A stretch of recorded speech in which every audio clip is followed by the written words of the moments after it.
Well, good morning. I hope you came to church prepared to experience church a little bit differently today, because we're going to do something different today. Normally you sit there and I get to talk. Today you get to be part of the sermon, okay?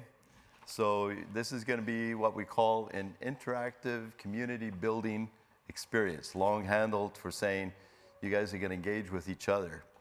Now, church being church and us being creatures of habits, I can probably take attendance by just looking at different areas of this church and you always sit in the same place. So I'm going to mess you up right now. By the way, if this makes you uncomfortable, it makes everybody uncomfortable, okay? So at least in my time here, I've been pastor here for about 15 months.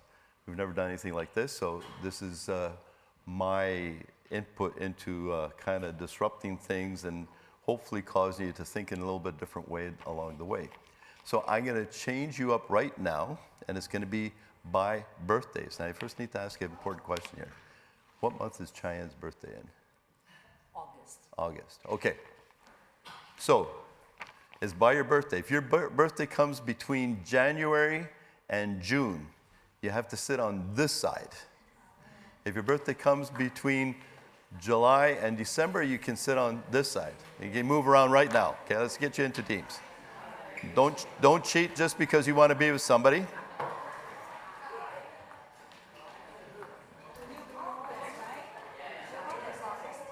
July to December this side, January to June on this side. And hopefully we're balanced.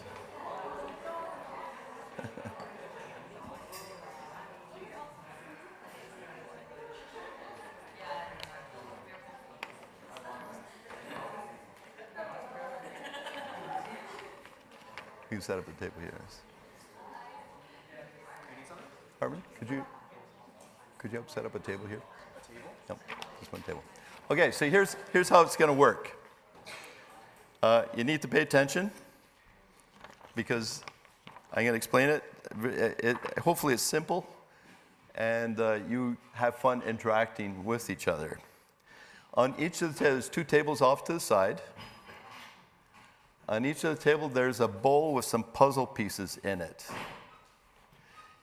Now, each team has to, I'll probably take one piece per person, and there'll be pieces left over. That'll be part of the learning experience as well. Take one piece per person, and you got to work together to put that puzzle together. I'm not going to tell you what the picture is. It'll unfold, and you might figure it out very quickly as you see the pieces come together. We'll give you about 15, 20 minutes to do that. I realize that may not be long enough and they'll be left undone, but that'll be part of what we're going to learn here along the way as well. You will need to work together, okay? That's the whole process, because you'll have one piece of the puzzle and you will not know where it fits unless you begin to interact with other people or other pieces of the puzzle as well. So understand that you know, whether you're shy and introvert like me, step outside of your comfort zone. If you're an extrovert, help the shy person step out of their comfort zone and work together to put that in. The picture will take shape as you fit the pieces together.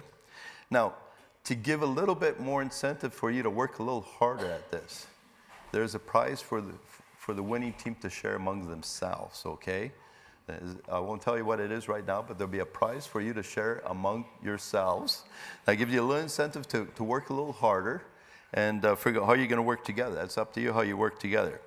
So let me give you a couple of hints here that help you be a little bit more efficient. I love putting crossword puzzles together. When we in our previous church, we opened a coffee shop. We always had a crossword puzzle ongoing. My pet thing was to take 2 or 3 pieces and hide them, so that I haven't done that here. Okay, so they're complete there, just to mess people up. But you can find it if you take the straight edge pieces and put the border together first. You'll find that the whole puzzle comes together sometimes a little bit easier. That doesn't mean if you don't have a border piece, we should be trying to work and find out matching pieces. Because you don't know what the picture's like, I'm just going to give you a hint that there is one kind of solid color that looks like a bluey gray. That's the sky. So if you get a piece that's a solid color, it's going to go to the top. That's just my input because you don't have the picture. I'm not giving you the picture ahead of time.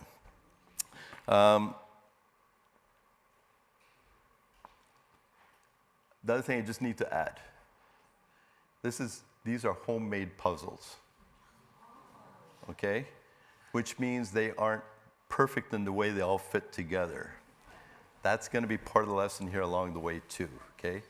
I'm thankful to Diana because we bit this off, and after we bit it off, we realized it took me more hours to get these puzzles together than I put into preparing a sermon for you. So this has been a weekend of kind of blood, sweat, and tears figuring out how we would do this, how we'd painfully cut these pieces of the puzzle out to make them sort of look like a puzzle. They may not fit together perfectly. You're going to have to keep track of how they fit with the picture that is starting to take shape. So that's something that you need to do. Any questions? Okay. I'll kind of roam around while you're doing it. Diana will too. We're not going to tell you what the picture's like because we saw it. We've seen it. But we will try to give you pointers and help you out along the way.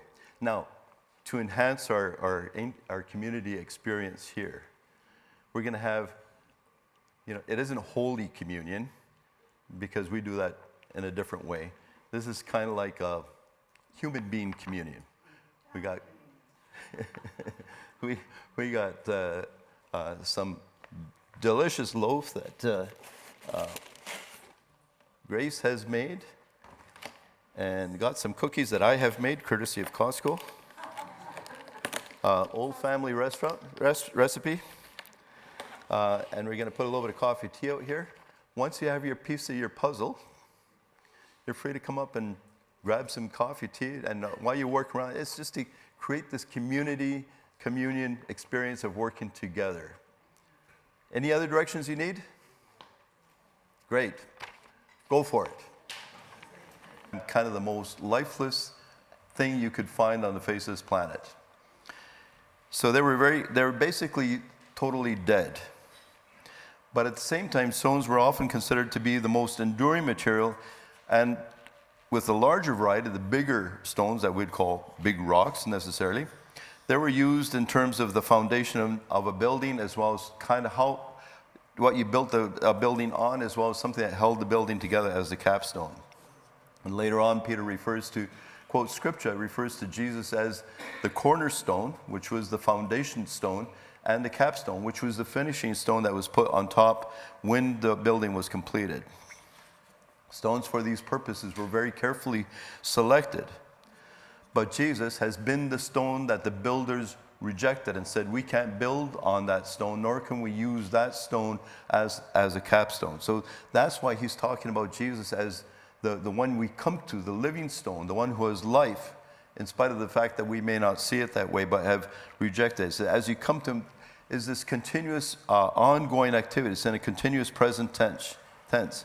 Something that has started in the past and continues to continue throughout the world, throughout our lives as we keep on coming to him. The real sense is as we are drawn to him, convinced about who he really is, and in the process we become one of his followers, his disciples, and increasingly committed to his message and his way of living in the world.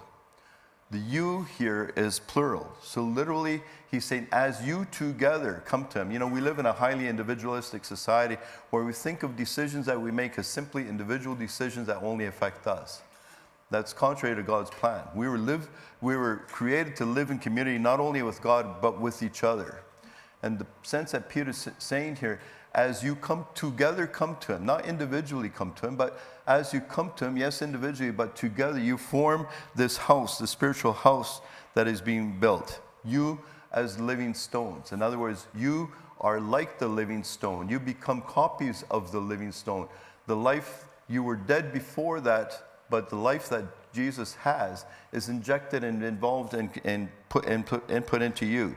And we go from being something that was lifeless, but now has life through him, and the process of become like him. You are being built into a spiritual house. What is taking place or is in the process as you are coming to him is that we are being built together in the spiritual house. And again, it's this plural. You together are being built together. You're coming to him. You are being built together into a spiritual house. For them in that time, it meant a temple, but not a physical temple, but a spiritual one. In our time, we refer to that as a church. But notice it's a spiritual house, not a physical building. In other words, what Peter is saying to his readers and to us, you are the church. You are the church that God is building up that is to represent Jesus in the world today. So for what purpose? He says to be a holy priesthood. Priesthood in Peter's day was a select group of people.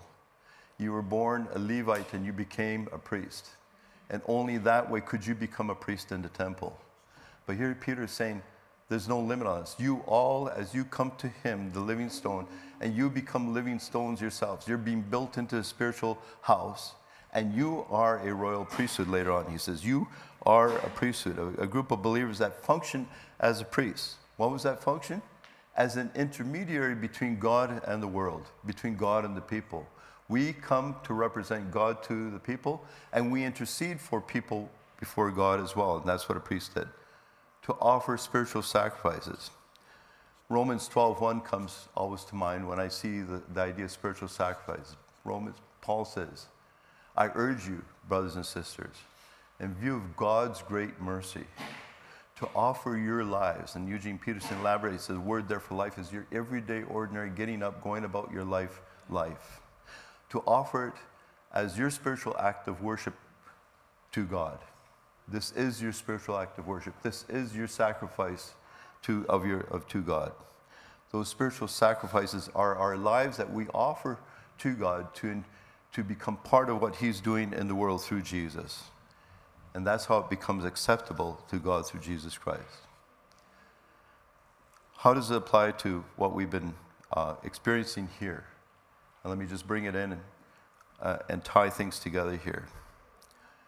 You together, I don't know how much you think about this, you, all of us together, form that expression of the church that we call Pacific Grace Mennonite Brethren Church. We have a name on there, PGMBC. But you together, all of us together, form the expression of God's church, of the church of Jesus in this place for such a time as this, for such a location as this. The idea is there's a place for everyone here. My question to you, have you found your place?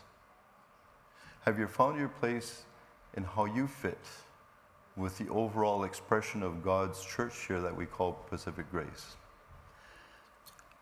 This is where it was going to be convenient to have you not finish the puzzle, and you kind of blew my illustration out of the window by doing that, but that's okay. I'm going to bring it out anyway, and to have pieces left over, because you see, I was counting on the fact that you wouldn't be so smart and get it done. And I was going to say, some of you have pieces that are still in your hand that haven't found their place in the picture. I don't know all of you, but I know enough of you from seeing you to say, I think some of you have not quite found your place in the picture of this puzzle that we call Pacific Grace MB Church. That's okay. We're glad you're here. What we want to do is help you. Just that interactive part is to help each other find your place. What are your gifts and abilities? Do you have a sense of calling, sense of vision, sense of passion? As one of your pastors here, my heart is to hear from you, regardless of where you line up in the age, the whole demographics of the church. Has God put a vision on your mind, on your heart, as to what Pacific Grace should look like, or what we could be doing as we move into the future? Peter on the day of Pentecost said, your young men and your young women, not just your old men and your old women, are going to dream dreams and have visions. I believe that that God can speak to you, to us as a church. And I'm just hoping that we as leaders are humble enough to hear that. Because my experience in terms of my years of being a pastor, and over 30, is that most of the visions and dreams that took root in the life of the church, at least the ones that I've been leading, didn't come from the top down. They came out of the person in the pew in the chair, who needed the encouragement to share that, And then, yes, we affirm that as a church body as we move forward. But if God has put something on your heart and you're not speaking it out, we all miss out. And so I want to encourage you that if God has said, here's a thought that I have, chances are there's other people that have had the same thought or something, and together we put together this picture that begins to look like what God wants Pacific Grace to look like in the years to come. Now, the other thing I was counting on is not getting all the pieces into the puzzle. And again, you just outwitted me and you're too smart. Because there are pieces to the puzzle that we call Pacific Grace MB that are still not here. They're not here right now. And the Great Commission that Jesus gave us was not build your churches and people will come. His commission is make disciples while going. In other words, while you go about your everyday, ordinary life, with the people you connect with, build relationships, connect with them, and they begin to see Jesus in you. The goal isn't to invite people to church right away. So quite honestly, probably for somebody who does not attend a church regularly, this is a total new experience. There may not be a lot that connects with them that happens here. But invite them into your life. Do life together. Share life together and show what it means to be a follower of Jesus by the way you live. And you will have opportunities along the way to share your faith story about how God has been at work in your life as well. And that's how we draw people into this church, this expression of church that we call Pacific Grace MB.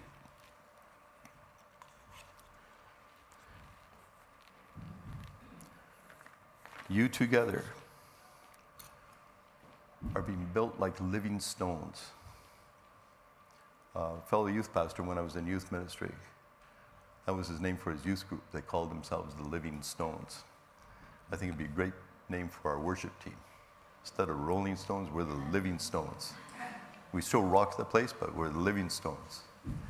By the way, Jesus said, if you don't raise your voice in worship, the very stones will call out. That's rock worship for you.